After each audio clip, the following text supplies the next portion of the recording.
안녕하십니까. 2월 16일 사순절 세 번째 날입니다. 오늘 또 새 아침 주신 주님께 감사드리고요. 또 새 생명 주신 주님께 찬양을 드립니다. 오늘 기도는 덴마크의 철학자이며 신학자 또 시인이기도 했죠. 죄렌 키르케고어의 기도로 시작하겠습니다. 함께 기도합니다. 주 우리 하나님, 주님은 저희 슬픔을 저희보다 더 잘 아십니다. 두려움 많은 저희 영혼이 아무 때나 생기는 염려, 자기 스스로 만들어낸 염려에 얼마나 쉽게 휩싸이는지 주님은 아십니다. 그래서 기도합니다. 그 염려들이 얼마나 부적절한 것인지 분별하게 하시고 이 분주한 스스로 만들어낸 염려들을 당당하게 비웃게 하소서. 그러나 주님이 맡기시는 염려들을 대할 때 겸손히 받게 하시고 그것들을 짊어질 수 있는 힘을 허락하소서. 잠시 묵상 가운데 이 기도문을 생각해 보십시다. 우리가 만들어내지 않은, 우리 스스로 만들어낸 부질없는 염려들, 우리는 그런 것들에 얼마나 쉽게 휘둘리고 흔들리는지요. 오늘 키르케고어가 말한 대로 그러한 스스로 만들어낸 염려들에 대해서 가소롭게 당당하게 비웃을 수 있도록 그런 믿음 구하십시다. 반면에 주님께서 주시는 염려가 있습니다. 우리 사랑하는 사람들에 대한 기도가 있고요. 또 교회와 이 세상을 향한 우리의 염려가 있습니다. 하나님의 뜻을 향한 염려도 있죠. 그런 것을 기도에 담기를 원하십니다. 이 시간 주님 원하시는 염려를 우리 기도에 담고 우리 스스로는 만들어낸 부질없는 염려들 뿌리쳐 없애게 하옵소서. 기도하겠습니다.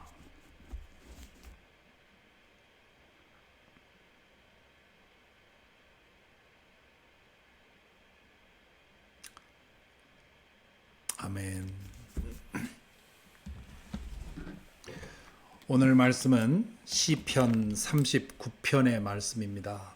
시편 39편의 말씀, 성경을 펴시고요. 시편 39편의 말씀을 눈으로 보시면서 제가 읽어드릴 때 함께 따라오시기 바랍니다. 시편 39편 다윗의 기도라 그렇게 되어 있는데요. 제가 봉독해 드리겠습니다. 내가 속으로 다짐하였다. 나의 길을 내가 지켜서 내 혀로는 죄를 짓지 말아야지.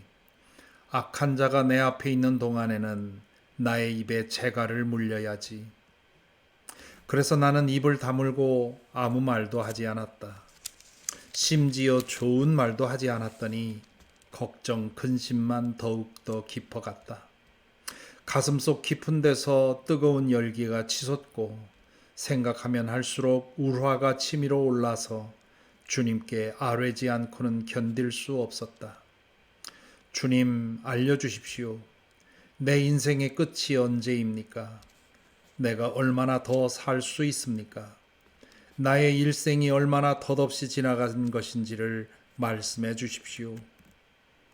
주님께서 나에게 한 뼘 길이밖에 안 되는 날을 주셨으니 내 일생이 주님 앞에서는 없는 것이나 같습니다.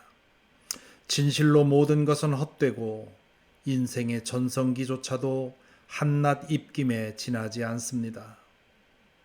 걸어 다닌다고는 하지만 그 한평생이 실로 한오라기 그림자일 뿐 재산을 늘리는 일조차도 다 허사입니다.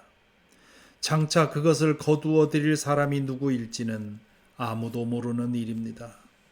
그러므로 주님, 이제 내가 무엇을 바라겠습니까? 내 희망은 오직 주님뿐입니다. 내가 지은 그 모든 죄악에서 나를 건져 주십시오. 나로 어리석은 자들의 조롱거리가 되지 않게 해 주십시오. 내가 잠자코 있으면서 입을 열지 않음은 이 모두가 주님께서 하신 일이기 때문입니다. 주님의 채찍을 나에게서 거두어 주십시오. 주님의 손으로 나를 치시면 내 목숨은 끊어지고 맙니다. 주님께서 인간의 잘못을 벌하시고 그 아름다움을 좀이 먹은 옷같이 삭게 하시니 인생이란 참으로 허무할 뿐입니다. 주님, 내 기도를 들어주십시오. 내 부르짖음에 귀를 기울여 주십시오. 내 눈물을 보시고 잠잠히 계시지 말아 주십시오.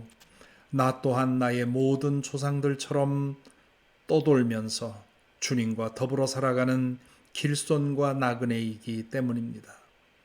내가 떠나 없어지기 전에 다시 미소 지을 수 있도록 나에게서 눈길을 단 한 번만이라도 돌려주십시오. 아멘. 읽은 내용을 다시 보시면서 이 아침에 읽는 동안에 여러분 마음에 떨어진 말씀이 무엇인지 보시기 바랍니다.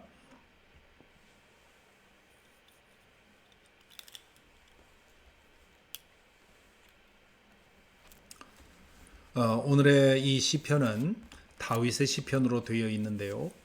내용을 보면 다윗이 어떤 죄를 지었고 그리고 그 죄로 인해서 큰 고난을 당하고 있는 상황입니다.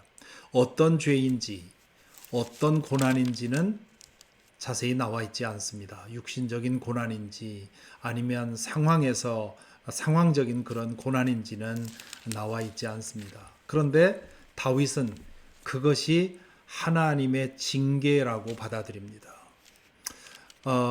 우리가 경험하는 고난 중에 어떤 것은 모두가 다 당하는 그런 고난도 있고요.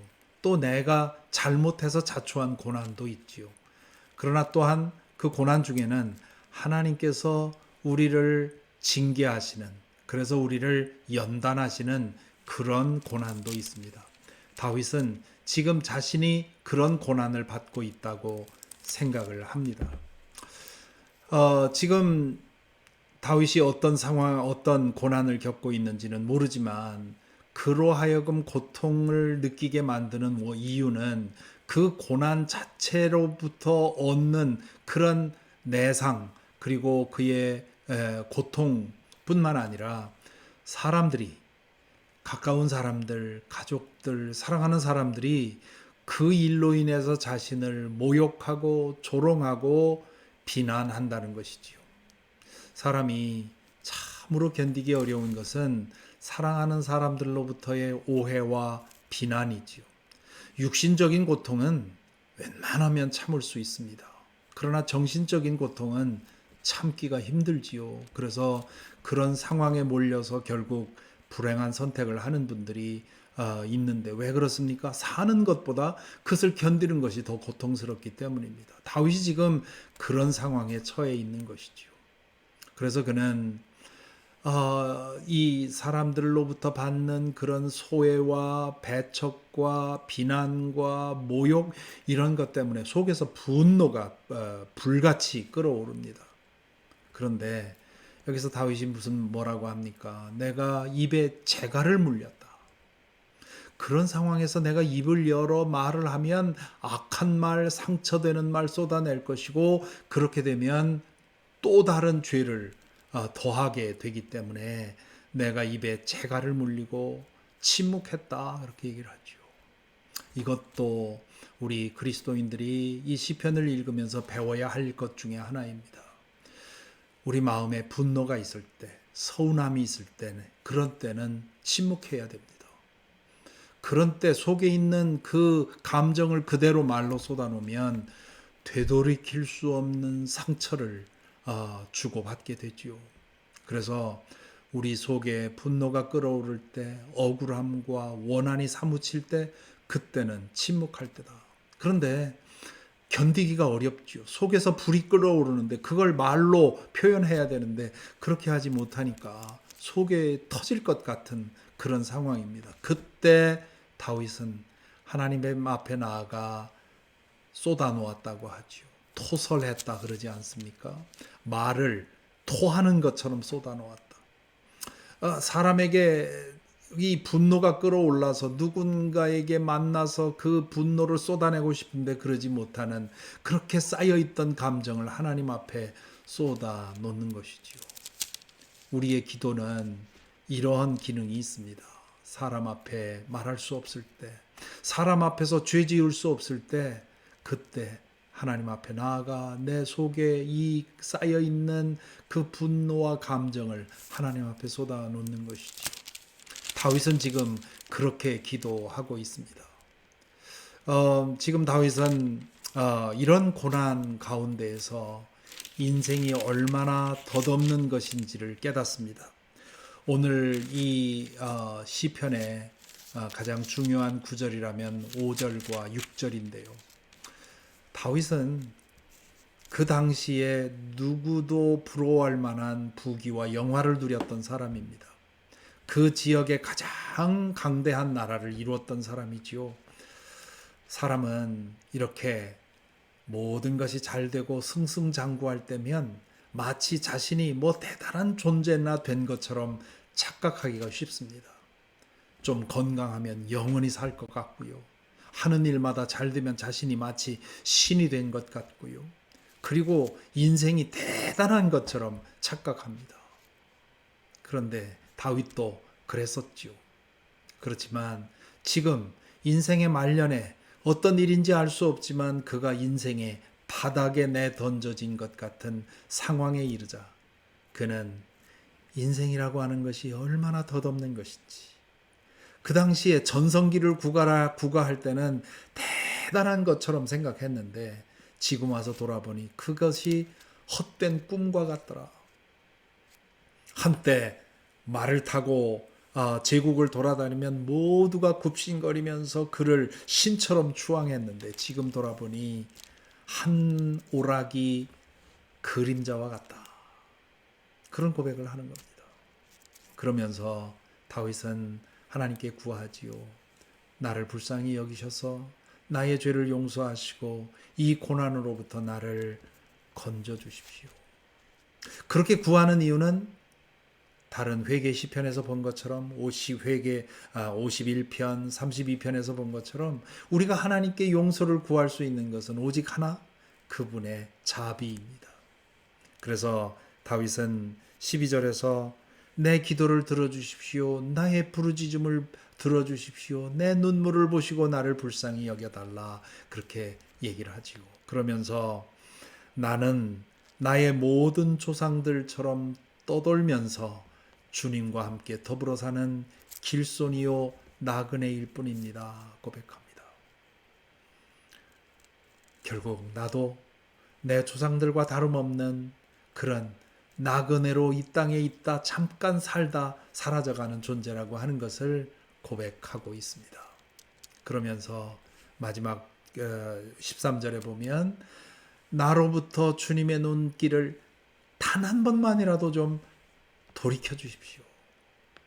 다른 기도에 보면 주님 왜 얼굴을 나에게서 돌리십니까? 얼굴을 나에게 돌리셔서 나에게 얼굴을 향하셔서 나를 구원해 주십시오. 그렇게 기도하는데 여기서는 나에게서 단 한순간만이라도 눈길을 떼 주십시오. 그렇게 얘기를 하죠. 왜 그렇습니까? 마치 하나님께서 분노한 눈으로 자신을 돌아보며 자신을 지켜보며 벌을 주고 있는 것 같은 그런 상황이어서 이렇게 얘기를 합니다. 오늘 이 시편 39편도 우리가 자주 읽고 묵상해야 될 그런 시편입니다. 왜냐하면 우리의 실상을 보여주기 때문입니다. 우리는 너무도 자주 우리의 존재가 얼마나 연약하고 얼마나 제한적이고 얼마나 덧없는 존재인지를 너무도 자주 잊습니다. 마치 내가 대단한 존재인 것 같고 또 내 건강이면 다 할 수 있을 것 같은 그러한 착각에 빠질 때가 많지요.